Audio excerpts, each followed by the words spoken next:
சீனா போன்ற பெரிய நாட்டை எதிர்கொள்வதற்கு இந்திய நாடு பெரிய நாடாக இருந்தால் தான் முடியும். பாரத மாதாவுக்கு ஜே என்று சொல்கிறார்கள். நான் அவர்களை பார்த்து கேட்க விரும்புகிறேன். அடிப்படையில் நாங்கள் தமிழ் தாயினுடைய மக்கள். எங்களுடைய மொழி தமிழ், எங்களுடைய நாகரிகம் தமிழ் நாகரிகம். நாங்கள் பாரத நாடு இருக்கட்டும், ஆனால் பாரத மாதா நம்முடைய தாய் இல்லை. நாம் தமிழ் தாயினுடைய மக்கள் தான். பிஜேபி என்பது மாபெரும் தீமை. அது சமய உணர்வுடையது. இந்துத்துவா என்கின்ற கொள்கையை மக்களிடம் திணிக்கிறது. we are creating a Hindu rashtra என்று அவர்கள் பேசுகிறார்கள் என்று சொன்னால், it cannot be a Hindu rashtra, it is an Indian government. இப்பொழுது நடக்க போவது என்பது சிற்றரசர்களுக்கான தேர்தல். பல சின்னஞ்சிறிய அரசர்கள் தங்களுடைய படைகளை எல்லாம் ஒரு பேரரசுக்கு எதிராக ஏவுவது போல அத்தனை பேரும் ஒன்று சேர்ந்து நாம் அதை செய்தாக வேண்டும். எம்ஜிஆர் முதல் 2.5 ஆண்டுகள் மிகச்சிறந்த ஆட்சியை வழங்கினார். ஒரு ஊழல் இல்லாத ஆட்சியை வழங்கினார். அவ்வளவு பேருடைய வாளையும் ஒட்டு அறுத்து வைத்திருந்தார். ஸ்டாலின் சொல்கிறார், எம்ஜிஆரினுடைய பெரியப்பா இது. ஆமா ஆமா ஆமா ஆமா ஆமா, உங்களுக்கு பெரியப்பா. யாரெல்லாம் கொஞ்சம் புகழக்கூடியவர்களாக இருக்கிறார்களோ அவர்களெல்லாம் பெரியம்மா, சின்னம்மா, மாமா, மாமி என்று உறவு கொண்டாடி ஓட்டுவார்களாம் என்பது என்ன அரசியல் என்று நான் கேட்கிறேன். எடப்பாடியை பார்த்து சசிகலாவின் காலிலே விழுந்து ஆட்சியை பெற்றாயே என்று கேலி செய்கிறாயே, நீ எம்ஜிஆருடைய காலில் விழுந்துதானே? 50 ஆண்டு காலம் நீ ஆழ்வாய், உன் மகன் ஆழ்வான், உன் மருமகன் ஆழ்வான், உன் மகள் ஆழ்வாள், பிறகு உன் பேரன் ஆழ்வான், பேரனுக்கு பேரனும் ஆழ்வான். இந்த கள்ளக்குடி என்கின்ற பெயரே மாறாமல் இருந்து விட்டு போயிருக்கலாம். இந்தியா என்பது ஒரு நாடுதான், ஆனால் பல மாநிலங்கள் சேர்ந்த நாடு. இந்தியாவை பாரதத்தா என்று சொல்கிறார்கள்.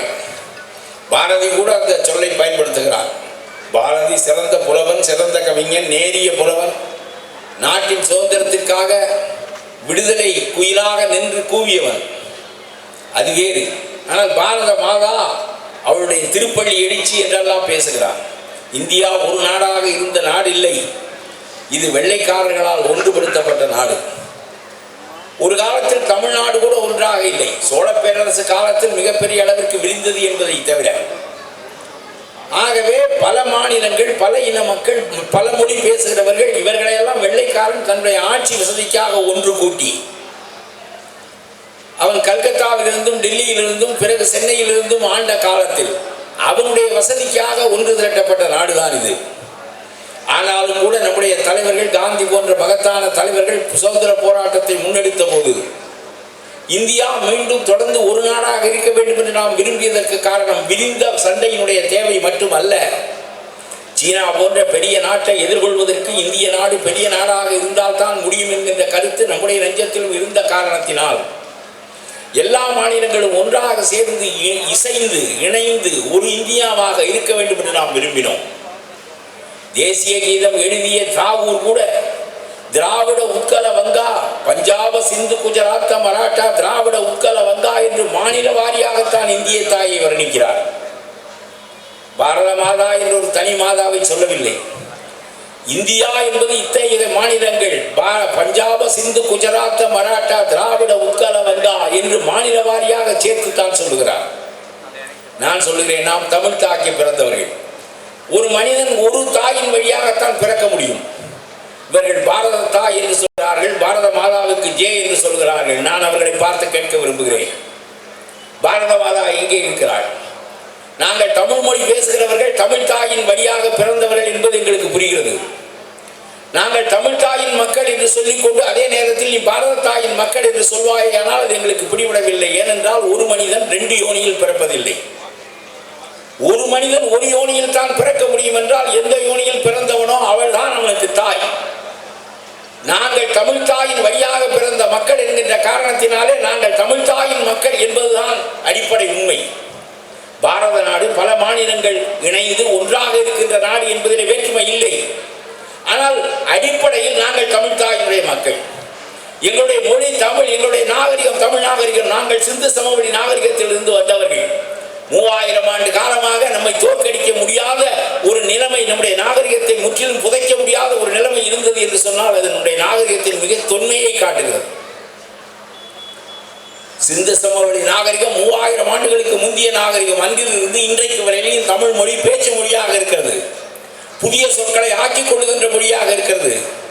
ஹேபியஸ் கார்பஸ் ஸ்பிரிட் என்கின்ற லத்தீன் சொல்லை ஆங்கிலேயன் அப்படியே தான் பயன்படுத்துகிறான். ஆட்குணர்விப்பு நீதி பேரான என்று தமிழ் அதை சட்ட சொல்லாக உருவாக்கி கொள்ள முடிகிறது. லா ஆஃப் டிமினிஷிங் யூட்டிலிட்டி என்கின்ற பொருளாதார சொல்லை குறைந்து செல் பயன்பாட்டு விதி என்று புதிய சொல்லாக்கம் செய்து கொள்ள நம்மால் முடிகிறது. சமஸ்கிருதம் தமிழுக்கு நிகரான மொழி. ஆனால் சமஸ்கிருதத்தில் பொருளாதார சொற்கள் சட்ட சொற்கள் எல்லாம் வளர முடியாததற்கு காரணம் அது பேச்சு மொழியாக இல்லை, பல காலத்திற்கு முன்னாலே நின்று விட்டது. அது செம்மொழி என்பதில் எனக்கு எந்த மறுப்பும் இல்லை. அதிலே மகாபாரதம் இருக்கிறது, ராமாயணம் இருக்கிறது, சாகுந்தலம் இருக்கிறது, மிகச்சிறந்த உபநிடதங்கள் இருக்கின்றன. அது செம்மொழி என்பதிலே நமக்கு மறுப்பில்லை. ஆனால் மக்களால் பேசப்படுகின்ற மொழியாக இன்றைக்கும் இருக்கிற மொழி தமிழாக இருக்கிற காரணத்தினாலே காலத்தோடு சேர்ந்து இந்த மொழி வளர முடிகிறது, போட்டியிட்டு இருக்க முடிகிறது. உலகத்தில் பிறந்த செம்மொழிகள் 4-5 மொழிகளில் லத்தீன் இறந்து விட்டது, கிரேக்கம் இறந்து விட்டது, இப்படி பல, சமஸ்கிருதம் இறந்து விட்டது, இவையெல்லாம் இறந்து விட்டன.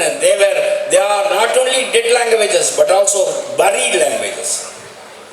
ஆனால் நம்மை போல் சீன மொழி மட்டும் சேர்ந்து இருக்கிறது, பழைய காலத்து மொழி. ஆனாலும் சொல்லுகிறேன், பழைய காலத்து மந்தாரினை இன்றைக்கு இருக்கிற சீன பிரதமரால் புரிந்து கொள்ள முடியாது. ஆனால் சங்க இலக்கியத்தை, புறநானூற்றை படித்தால் இன்றைய இளைஞன் புரிந்து கொள்ள முடியும். நம்முடைய தமிழ் என்பது பழைய காலத்திற்கும் புதிய காலத்திற்கும் இடையே வேற்றுமை இல்லாமல் ஒரே தமிழ் நீண்டு நிலவுவதற்கு காரணம் மிகப்பெரிய அறிஞர்கள் இந்த மொழியின் பெருமையை இந்த காலகட்டத்தில் வளர்த்தார்கள் என்பதுதான். ஆகவே சொல்லுகிறேன், பாரத நாடு இருக்கட்டும், ஆனால் பாரத மாதா நம்முடைய தாய் இல்லை, நாம் தமிழ் தாயினுடைய மக்கள் தான். ஒரு காலத்தில் நீங்கள் எந்த சிந்துவை பார்த்து தேசிய கீதத்தில் இந்த சிந்துவும் உள்ளடங்கிய இந்தியா என்று சொன்னீர்களோ அந்த சிந்து இன்றைக்கு பாகிஸ்தானில் இருக்கிறது. ஆகவே ஒரு நாட்டின் எல்லை விரிய முடியும், சுருங்க முடியும், குறுக முடியும்.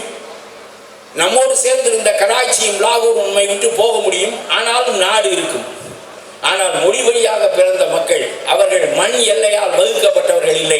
மலையாவில் இருந்தாலும், கனடாவில் இருந்தாலும், சுவிட்சர்லாந்தில் இருந்தாலும், மயிலாப்பூரில் இருந்தாலும் அவர்கள் தமிழ் மொழி பேசுகிற காரணத்தினால் தமிழர்கள். அந்த உணர்வோடு அந்த பண்பாட்டை மீட்டெடுப்பதற்காக நீங்கள் போராட்டம் நடத்தினீர்கள் என்பது எனக்கு உண்மையிலே பெருமகிழ்ச்சியாக இருக்கிறது. அப்படி தமிழ் பண்பாட்டை மீட்டெடுத்த இளைஞர்களுக்கிடையே பேசுவதில் நான் மிகப்பெரிய மகிழ்ச்சி அடைகின்றேன். இது அல்லாமல் இன்னும் பலவர்கள் நீங்கள் கருத்தை செலுத்துங்கள். இவர்கள் ஒரு காலகட்டத்திலே சொல்கிறார்கள், பிஜேபி என்பது மாபெரும் தீமை, அது சமய உணர்வுடையது, இந்துத்துவா என்கின்ற கொள்கையை மக்களிடம் திணிக்கிறது, ஆகவே சிறுபான்மை மக்களுக்கு ஆபத்தான கொள்கை அது. ஆகவே இந்தியா என்பது சமய சார்பற்ற நாடு. அந்தோனிக்கு மதம் உண்டு, அப்துல்லாவுக்கு மதம் உண்டு, ஆறுமுகத்திற்கு மதம் உண்டு, அரசாங்கத்திற்கு மதம் கிடையாது என்பதை காந்தி சொன்னார். ஆகவே நம்முடைய அரசாங்கம் it is a secular government, அது சமய சார்பற்ற அரசு. அந்த சமய சார்பற்ற அரசுக்கு ஒரு நெருக்கடி வருகிறது. இந்த நாட்டினுடைய we are creating a Hindu rashtra என்று அவர்கள் பேசுகிறார்கள் என்று சொன்னால், it cannot be a Hindu rashtra, it is an Indian government consisting of Muslims, Christians, Hindus, Parsis and all types of religions. எதற்காக அதிலே மதத்தை கொண்டு வந்து நுழைக்க வேண்டும்? காந்தியை விட கடவுள் நம்பிக்கை உடையவன் வேறு எவன் இருந்தார்? நான் மிகச்சிறந்த மிக தீவிரமான இந்து என்று சொல்லிக் கொண்டிருந்தவர் இந்த நாடு விடுதலை அடைந்த போது பாகிஸ்தானை போல முஸ்லிம் தான் இந்த நாட்டினுடைய மதம் என்று சொல்லாமல், இந்து இந்த நாட்டின் மதம் என்று சொல்லாமல், இந்த நாடு சமயச்சார்பற்ற நாடு என்று காந்தி வடிவகுத்து கொடுத்து விட்டு போனார். அதுதான் இந்த நாட்டினுடைய மாபெரும் பெருமை. அந்த சமயச்சார்பின்மைக்கு ஒரு பங்கம் வந்த போது ஒரு தேர்தலிலே நாட்டிலே இருக்கிற கட்சிகள் எல்லாம் தங்களுடைய சின்ன கருத்துக்களை எல்லாம் உதறிவிட்டு for secularism, to save secularism we are aligning என்று இவர்கள் சொல்வார்களே, ஆனால் நான் ஒப்புக்கொள்கிறேன். இந்த நாட்டிலே ஒரு முறை அவசர சட்டம், அவசர பிரகடனம் செய்யப்பட்டது, எமர்ஜென்சி had been declared. அது ஜனநாயகத்தை அதிர வைத்தது, ஜனநாயகத்திற்கு வேட்டு வைத்தது. அன்றைக்கு எந்த கட்சி என்று பார்க்காமல் ஜெயபிரகாஷ் நாராயணனுடைய தலைமையிலே எதிரும் புதிருமான கட்சிகள் எல்லாம் ஒன்று சேர்ந்து நின்று அந்த அவசர பிரகடனத்தை ஓய்ப்பதற்கும் அந்த கட்சியை ஒழிப்பதற்கும் அதற்கு பின்னால் புதிய கட்சி ஜனநாயகத்தின் பெயரால் மலர்வதற்கும் அரசியல் சாசனத்தில் 42, 43 சட்ட திருத்தங்களை கொண்டு வந்து மீண்டும் யாரும் அவசர நிலை சட்டங்களை பிறப்பிக்காதபடி செய்வதற்கும் அன்றைக்கு ஜெயபிரகாஷ் நாராயணனுடைய தலைமை பல்வேறு வகைப்பட்ட கட்சிகள் தங்களுடைய வேற்றுமைகளை மறந்து ஒன்று சேர வேண்டியிருந்தது. சமய சார்பின்மைக்காக நீங்கள் பாராளுமன்ற தேர்தலிலே ஒன்று சேர்ந்தது சரி, அவசர நிலை பிரகடனத்திற்காக நீங்கள் ஒன்று சேர்ந்தது சரி, ஈழ மக்களை காப்பதற்காக எந்த வேற்றுமையும் இல்லாமல் நீங்கள் ஒன்று சேர்ந்தது சரி.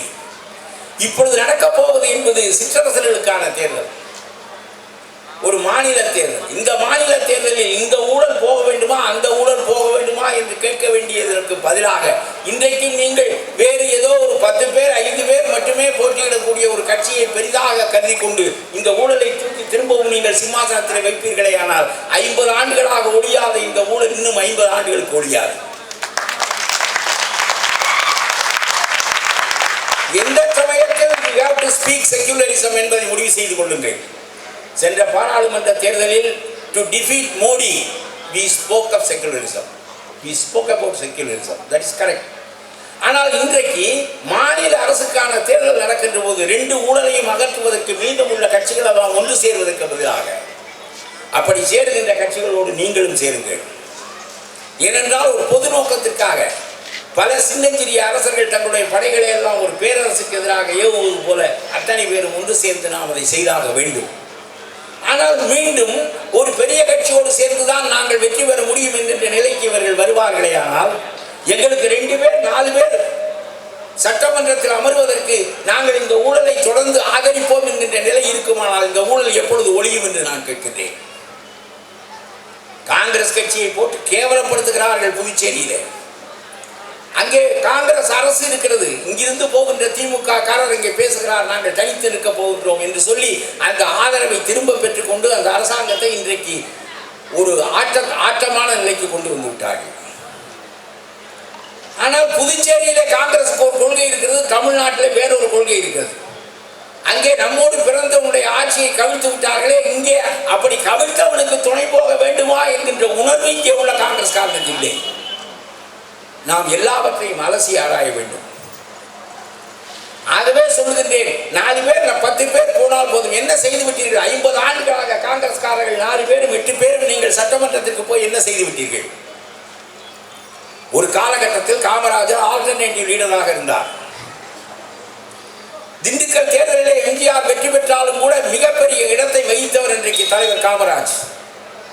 அவர் தொடர்ந்து உயிரோடு இருந்திருப்பார். ஆனால் 1971க்கு பிறகு நடந்த கொடுமை என்பது தலைவர் காமராஜர் இறந்து விட்டார், பெரிய சிந்தனையாளர் பெரியார் இறந்து விட்டார், மூதறிஞர் ராஜாஜி இறந்து விட்டார், எல்லா தலைவர்களும் இறந்து விட்டு இந்த அரசியல் களம் என்பது பொக்கையாக விட்ட நிலைமையில் திராவிட கட்சிகள் தங்களுடைய பேரரசை நிறுவிவிட்டன. எம்ஜிஆர் முதல் 2.5 ஆண்டுகள் மிகச்சிறந்த ஆட்சியை வழங்கினார், ஒரு ஊழல் இல்லாத ஆட்சியை வழங்கினார். அவ்வளவு பேருடைய வாளையும் ஒட்டு அறுத்து வைத்திருந்தார். அதற்கு பிறகு அவர் கலைத்து போனார், அந்த கட்சி தன் போக்கிற்கு போக ஆரம்பித்து விட்டது. இவ்வளவுக்கு பிறகு எம்ஜிஆர் இன்றைக்கு பாராட்டப்படுகிறார் என்று சொன்னால் நம்முடைய திமுகவின் தலைவர் ஸ்டாலின் சொல்லுகிறார், எம்ஜிஆர் என்னுடைய பெரியப்பா என்று. ஆமா ஆமா ஆமா ஆமா ஆமா உங்களுக்கு பெரியப்பா வெட்கமில்லை. எம்ஜிஆர் பெரியப்பா, வி என் ஜானகி பெரியம்மா, ஜெயலலிதா சின்னம்மா, எல்லாம் சொல்லுவீங்க, எல்லாம் சொல்லுவீங்க. யாரெல்லாம் கொஞ்சம் புகழுக்குரியவர்களாக இருக்கிறார்களோ அவர்களெல்லாம் பெரியம்மா சின்னம்மா மாமா மாமி என்று உறவு கொண்டாடி ஓட்டுவார்களாம் என்பது என்ன அரசியல் என்று நான் கேட்கிறேன்.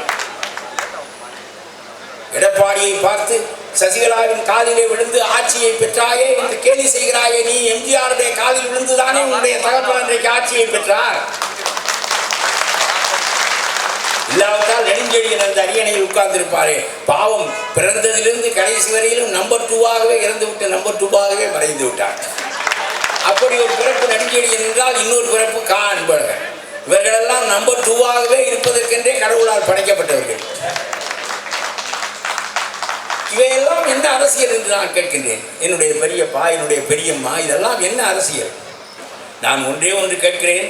கருணாநிதி பொது வாழ்க்கையில் ஒரு ஊக்கமான மனிதர் தான், நல்ல தமிழ் அறிந்தவர் தான், ஒரு காலத்தில் திராவிட இயக்கம் நடத்திய தமிழ் இயக்கத்திற்கு தலைமையில் நின்றவர் தான்.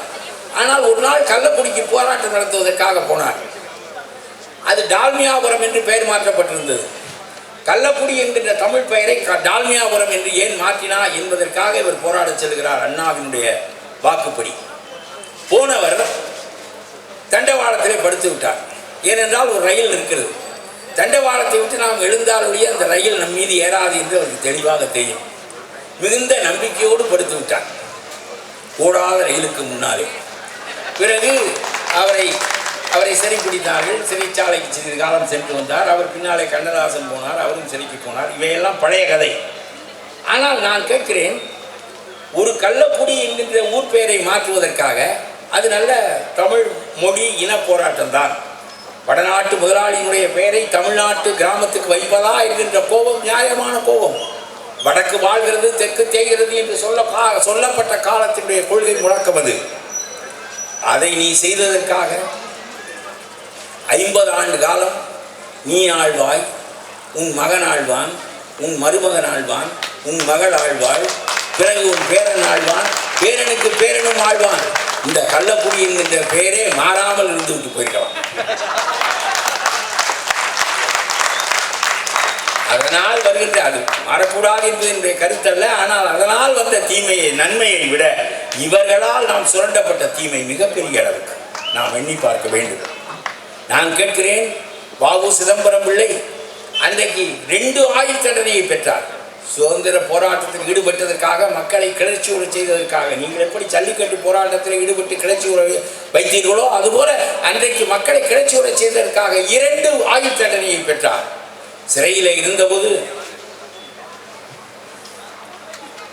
சரி முடிச்சிடறேன்.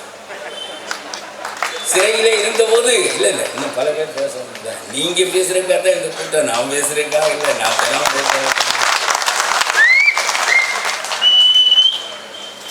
2 ஆயுள் தண்டனையை பெற்றார். சிறையிலே செக்கிழுத்தார். உதயநிதி ஆளுவதற்காகவா? எண்ணி பார்க்க வேண்டாமா? வாஞ்சி ஐயன் என்கின்ற இளைஞன் அன்றைக்கு ஆஸ்திரோயை கொண்டு விட்டு தன்னைத்தானே சுட்டுக் கொண்டு செத்தானே. அது இந்த கருணாநிதி குடும்பம் நாட்டை தொடர்ந்து வம்சாவளியாக ஆள வேண்டும் என்பதற்காகவா?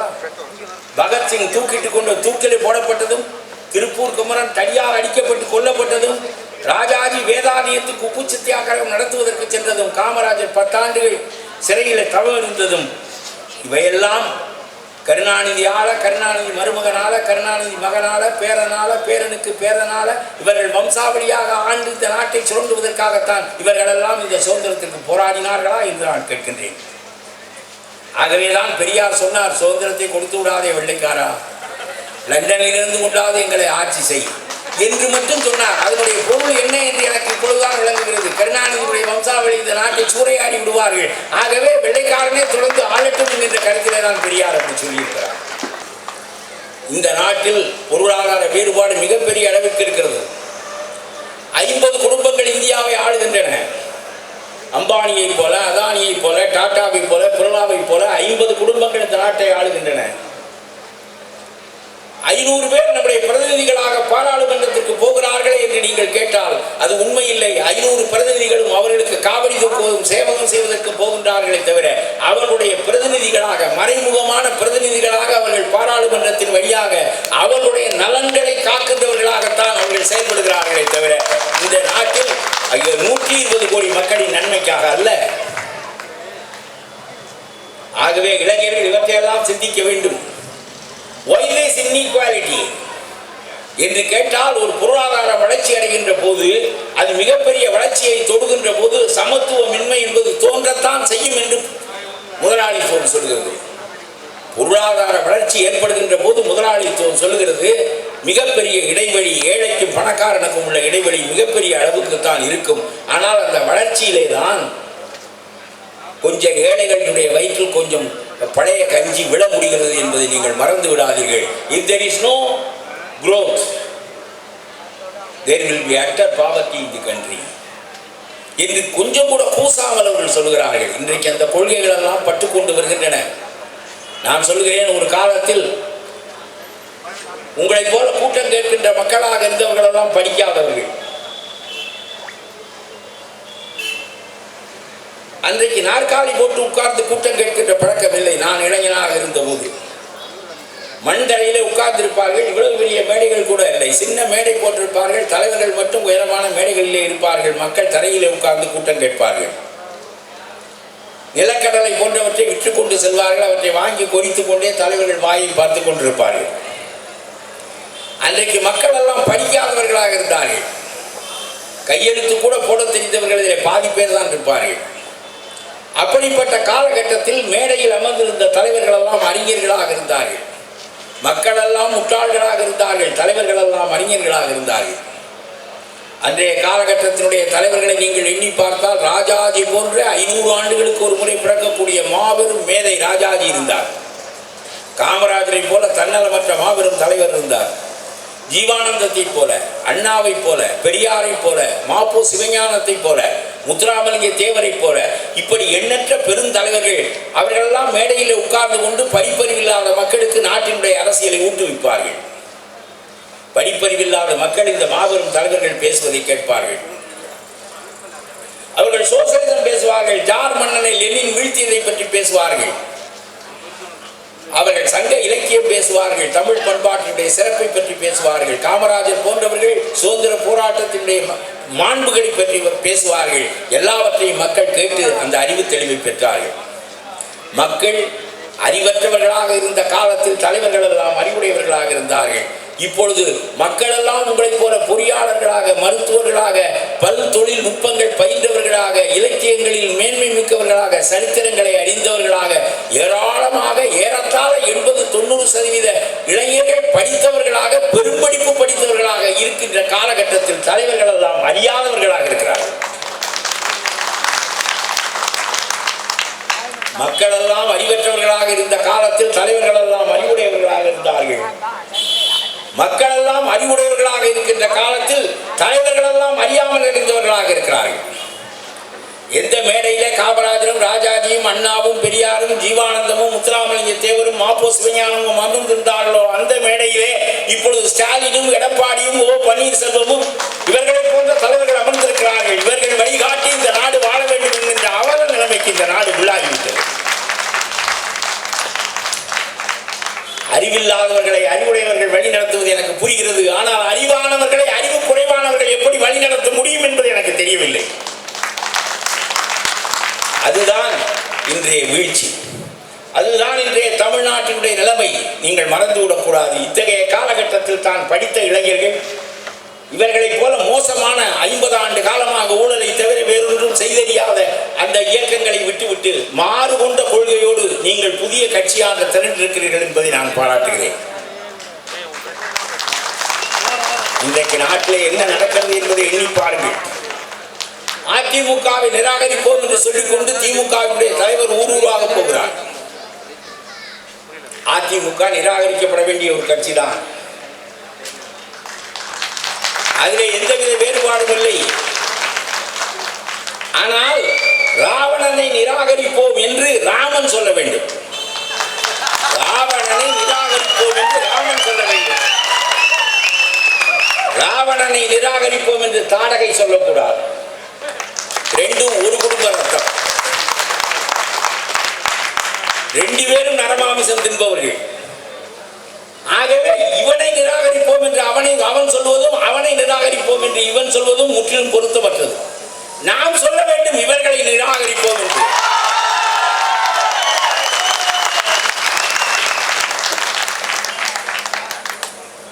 ஆகவே சொல்லுகின்றேன், திமுகவினுடைய தலைவர் சொல்லுகிறார், கோயம்புத்தூர் வேலுமணியை பாருங்கள், விஜயபாஸ்கரனை பாருங்கள், ஊழல் வடிவங்கள் என்று பேசுகிறார். அவன் எதிர்மேடையிலிருந்து சொல்லுகிறான், 13 பேர் உன்னிடம் மந்திரியாக இருந்தவர்கள் ஊழல் பட்டியலில் இருக்கிறார்கள். துரைமுருகன், பொன்முடி, பெரியசாமி, MRK பன்னீர்செல்வம் போன்ற 13 பேர் இந்த பட்டியலில் இருக்கிறார்கள். அவர்களின் மீது நீதிமன்றங்களில் வழக்கு நடந்து கொண்டிருக்கிறது. அவர்கள் எந்த வகையான குற்றங்களை செய்தவர்கள் என்று நீதிமன்றத்திலே சமர்ப்பிக்கப்பட்டிருக்கிறது. நீயா பேசுகிறாய் எங்களை பார்த்து ஊழல் என்று இவன் கேட்கிறான். நீ ஊழல் என்று இவன் சொல்வதும், இவன் ஊழல் என்று அவன் சொல்வதும், 2 பேரும் ஊழலாக இருந்து கொண்டு இவர்களுக்கு பின்னால் தெரிவதற்கு 7-8 கட்சிகள் வாராக அவர்கள் பின்னால் கூட்டணி என்ற பெயரால் தெரிவதும் அதைவிட செய்யலாம். நாம் எண்ணி பார்க்க வேண்டாமா? உங்களுக்கு நான் சொல்லுகின்றேன், இந்த நிலையிலிருந்து இவர்கள் 2 பேரும் ஒன்றுதான். நீங்கள் கடுமையாக எதிர்க்க வேண்டிய காலகட்டம் இது. சாராயத்தை தமிழ்நாட்டுக்காக உற்பத்தி செய்கின்றவர்கள் 2 கட்சிக்காரர்களும் உங்களுக்கு சொல்லுகின்றேன். திமுகவிலே பாதி சாராய வியாபாரி உற்பத்தி செய்கிறான், அதிமுகவிலே பாதி சாராய வியாபாரி உற்பத்தி செய்கிறான். அதிமுக ஆளுகின்ற போது திமுக சாராய வியாபாரி கொடுக்க வேண்டிய கப்பத்தை ஒழுங்காக கொடுக்கிறார். பிறகு திமுக ஆட்சிக்கு வந்தால் அதிமுக வியாபாரி கப்பம் கட்டுகிறார். இவர்களுடைய கொள்கையே என்னவென்றால், கொஞ்ச நாளைக்கு முன்னால் அமைச்சர் ஜெயக்குமார் ஒன்று பேசுகிறார். இப்பொழுது கான்ட்ராக்டுகள் குறித்து திமுக காரர்கள் ஒன்றும் குறை சொல்வதில்லை, ஏனென்றால் அவர்களுக்கு ஒழுங்காக கமிஷன் போய் கொண்டிருக்கிறது. செய்தியாளர் கேட்கிறார், ஆட்சியில் இருந்து கொண்டு இப்படி செய்யலாமா, சொல்லலாமா? அவர்களுக்கு தவறாக லஞ்சம் போகிறது என்று சொன்னால் அதை தடுத்து வழக்கு போட வேண்டாமா நீங்கள் என்று அவர் கேட்கிறார். அதற்கு அமைச்சர் ஜெயக்குமார் சொல்லுகிறார், இவையெல்லாம் பத்திரிகையில் வந்தவை. ஜெயக்குமார் சொல்லுகிறார், கான்ட்ராக்ட்காரன் புகார் கொடுத்தால் தானே நான் வழக்கு போட முடியும். அவன் புகார் கொடுக்க மாட்டேன் என்கிறான். கொடுக்க மாட்டான். அவனும் உரிஜாது. நீ ஆட்சியில் இருக்கிறது எவ்வளவு மகிழ்ச்சியாக சொல்லுகிறார் ஜெயக்குமார். இப்பொழுதெல்லாம் திமுக காரர்கள் தொந்தரவு கொடுப்பதில்லை. அவனுக்கு கொடுக்க வேண்டியதை அவனுக்கு கொடுக்கிறார்கள், எனக்கு கொடுக்க வேண்டியதை எனக்கு கொடுக்கிறார்கள். இயேசுவிடம் கேட்டார்கள், ரொம்ப மிகச் சிறப்பான வார்த்தை இயேசு இறைமகன் பேசிய அந்த வார்த்தை. ரோமர்களுக்கு கொடுக்க வேண்டியதை ரோமர்களுக்கு கொடுங்கள், நம்முடைய கடவுளுக்கு கொடுக்க வேண்டியதை நம்முடைய கடவுளுக்கு கொடுங்கள் என்று சொன்னார். அதுபோல திமுக காரனுக்கு கொடுக்க வேண்டியதை கான்ட்ராக்ட்காரர்கள் திமுக காரனுக்கு கொடுக்கட்டும், எங்களுக்கு கொடுக்க வேண்டியதை எங்களுக்கு கொடுக்கட்டும். நாங்கள் ஆட்சியில் இருந்தால் தொடைக்கறி எங்களுக்கு, எலும்புகள் அவர்களுக்கு. அவர்கள் ஆட்சியில் இருந்தால் தொடைக்கறி அவர்களுக்கு, எலும்புகள் எங்களுக்கு. இப்படி பேரம் பேசி வைத்துக் கொண்டு கூட்டு சேர்ந்து கொண்டு கொள்ளையடிப்பது என்கின்ற நிலையை 50 ஆண்டு காலமாக அவர்கள் வைத்திருக்கிறார்கள். உடன் இருக்கின்ற கட்சிகள் எல்லாம் 2 இடம் கொடு, 4 இடம் கொடு. அவன் சொல்லுகிறான், என் சின்னத்திலே நெல் என்று சொல்கிறான். நான் கேட்கிறேன், தமிழ்நாட்டில் ஒவ்வொருவரும் நல்ல, இந்த சின்ன சின்ன கட்சி வைத்திருக்கிற தலைவர்கள் எல்லாம் நல்ல தலைவர்கள் தான். நீ அவன் சின்னத்திலே போய் நின்றால் நீ உன்னுடைய கட்சியினுடைய அடையாளத்தை இழந்து விடுவாய். உன்னுடைய அடையாளத்தை இழந்து அவனுடைய சின்னமாக உதயசூரியனில் நின்றால் உதயசூரியனுடைய கொறடா எவனுக்கு ஓட்டு போட சொல்லுகிறானோ, எந்த கழுதைக்கு ஓட்டு போட சொல்லுகிறானோ அதற்கு போட்டு ஆக வேண்டும். உன் கட்சியிலே நீ வளர்த்து அவனுடைய சின்னத்திலே நிற்க வைத்து அவனுடைய கொறடா சொல்வதற்கு ஓட்டு போட வைக்கிறாய் என்று சொன்னால் நீங்கள் எல்லாம் யோசனையோடு தான் கட்சி நடத்துகிறீர்களா என்று நான் அனுதாபப்படுகிறேன். உன்னுடைய சின்னம் என்றைக்கு பழக்கத்திற்கு வரும்? உதயசூரியன் பழகிவிட்ட சின்னம் என்று சொல்லுகிறார்களே, உன்னுடைய சின்னம் எப்பொழுது பழக்கத்திற்கு வரும்? ஒரு நாள் வர வேண்டாமா? காலகாலத்துக்கு இன்னும் 15 ஆண்டுகள் கழித்தும் நீங்கள் அவனுடைய கட்சி சின்னத்திலே தான் நிற்பதற்கு தனி கட்சி எதற்காக நடத்துகிறீர்கள்? என்னமோ இந்த அவதிக்கு நமக்கு ஏதாவது கிடைத்தால் போதும் என்கின்ற எண்ணம் தான் இன்றைக்கு இளைய கட்சிகளிடம் இருக்கின்றன. அதன் காரணமாகத்தான் இந்த கட்சிகள் மிகப்பெரிய அளவுக்கு வளர்ச்சி அடைய முடியவில்லை என்பதையெல்லாம் நீங்கள் எண்ணி பார்க்க வேண்டும். ஆகவே சொல்கிறேன், முடித்துக் கொள்ள போகின்ற போது உங்களிடம் சொல்கிறேன், நீட் தேர்வை நாங்கள் வந்தால் எடுத்து விடுவோம் என்று சொல்கிறார்கள். எப்படி எடுப்பீர்கள் என்று கேட்டால், ஜல்லிக்கட்டினுடைய சட்டம் திருத்தப்படவில்லையா, அதுபோல நீட் சட்டமும் திருத்தப்படும் என்று சொல்கிறார்கள். ஜல்லிக்கட்டினுடைய சட்டம் திருத்தப்படுவதற்கு 5 லட்சம் இளைஞர்கள் மெரினாவிலே கூடி நின்றார்கள். அவருடைய வேகத்தை தாங்க மாட்டாமல் ஜல்லிக்கட்டினுடைய சட்டம் திருத்தப்பட்டது. மேலும் ஒரு மாநிலத்திற்கான சட்டம். நீட் என்பது அகில இந்தியாவை கவ்விக்கொண்டிருக்கிற ஒரு மோசமான கல்வி முறை. நான் கேட்கிறேன், தமிழ்நாட்டு அரசாங்கம் விவசாயம், கல்வி, மருத்துவம் இவை 3ம் தமிழ்நாட்டு அரசாங்கத்தினுடைய கையில் இருக்க வேண்டும். அப்படித்தான் நம்முடைய அரசியல் சாசனம் சொல்லுகிறது. கொஞ்சம் கொஞ்சமாக இந்திரா காந்தி காலத்தில் கொஞ்சம், பிறகு மோடி காலத்தில் கொஞ்சம், இப்படியாக அவர்கள் நமக்கு உள்ள துறைகளை எல்லாம் சுவீகரித்துக் கொண்டார்கள். கருணாநிதி அந்த காலத்திலே சொன்னார், முஜிபுர் ரஹ்மான் சுய ஆட்சி என்று சொன்னார். நான் தான் முஜிபுர் ரஹ்மான், மாநில சுயாட்சியை கொண்டு வருவேன் என்று சொன்னார். தமிழ்நாட்டில் இருக்க வேண்டிய கல்வி இலாக்காவில் பாதி அவனிடம் போய்விட்டது, விவசாயத்தில் பாதி போய்விட்டது, அதுபோல மருத்துவத்துறையில் பாதி போய்விட்டது. அதனாலே தான் நீட் தேர்வை அவன் நடத்துகிறான். It has come to concurrent list. எதற்காக கான்கரண்ட் லிஸ்டிலே அது இருக்க வேண்டும்? இருவருக்குமான பட்டியலில் அது இருக்க வேண்டும். அது தமிழனுக்கான பட்டியல், வங்காளியனுக்கான பட்டியல், ஒரியனுக்கான பட்டியல், அது மாநில அரசினுடைய பட்டியல். அதிலிருந்து இவர்கள் அங்கே கொண்டு போய்விட்டார்கள். இவர் சொல்லுகிறார், நான் ஆட்சிக்கு வந்தால் ஆட்சிக்கு வந்த உடனேயே நீட் தேர்வை நான் மாற்றி விடுவேன். எப்படி மாற்றுவா என்றால், ஜல்லிக்கட்டை போல் மாற்றுவேன். எப்படி ஜல்லிக்கட்டுக்கு 5 லட்சம் இளைஞர்கள் போராடினார்கள், என்ன இருக்கிறது? நீ சொன்னால் அவன் கேட்பானா? இதை விட நீங்கள் செய்கின்ற மோசடி ஒன்றை சொல்கிறேன். 2010ஆம் ஆண்டு இந்த நீட் தேர்வு வருவதற்கு காரணமாக இருந்தது காங்கிரசும் திமுகவும் தான். 2010ஆம் ஆண்டில் இந்த சட்டத்தை அவர்கள் கொண்டு வந்த போது கருணாநிதி அதை தடுத்திருக்க வேண்டும். தடுத்தாரா கருணாநிதி? அவர் எப்பொழுதும் பாம்புக்கு தலையை காட்டுவார், மீனுக்கு வாலை காட்டுவார். அதனாலே அந்த அரசாங்கத்திற்கு தலையை காட்டிவிட்டு இங்கே வந்து மக்களுக்கு வாளை காட்டுகிறார். அப்பொழுது அவர் சொல்லுகிறார், தலைமை நீதிமன்றத்திற்கு போய் உச்ச நீதிமன்றத்திற்கு போய் நான் போராடுவேன் என்று. உச்ச நீதிமன்றத்திற்கு கருணாநிதி போனார் மக்களுக்கு வாளை காட்டுவதற்காக. உச்ச நீதிமன்றத்தில் அந்த வழக்கு தோற்கும். அதற்கு பிறகு நான் என்ன செய்வது என்று கருணாநிதி படித்து விட்டார். அவங்களுடைய அப்பன் செய்ய முடியாததை இப்பொழுது இவர் செய்ய போகிறார். எவ்வளவு பெரிய பித்தலாட்டம்! எத்தனை காலம்தான் ஏமாற்றுவார் இந்த நாட்டிலே? நீங்க என்ன அடிக்கிறீங்க? முதல் தடவை அடிக்கும் போது நான் பொறுமையா இருக்கலாம், 2வது தடவை அடிக்கும் போது பொறுமையா இருக்கலாம், 3வது தடவை அடிக்கும் போது என்ன பொறுமையா இருக்கலாம், 4வது தடவையும் அடிப்பீங்க, 5வது தடவையும் அடிப்பீங்க, என்னை அடிச்சுட்டே இருப்பீங்க. அப்படிங்கும் போது நான் பொறுமையாவே இருக்கணும்ன்றது எதிர்பார்க்கறது என்ன தர்மம்? அது என்ன அறம்? அது என்ன நியாயம்? இது அப்படித்தான் நிகழ்ந்திருக்கு. இது சரியா தப்பாங்கிற வாதத்துக்கே இடம் இல்லாம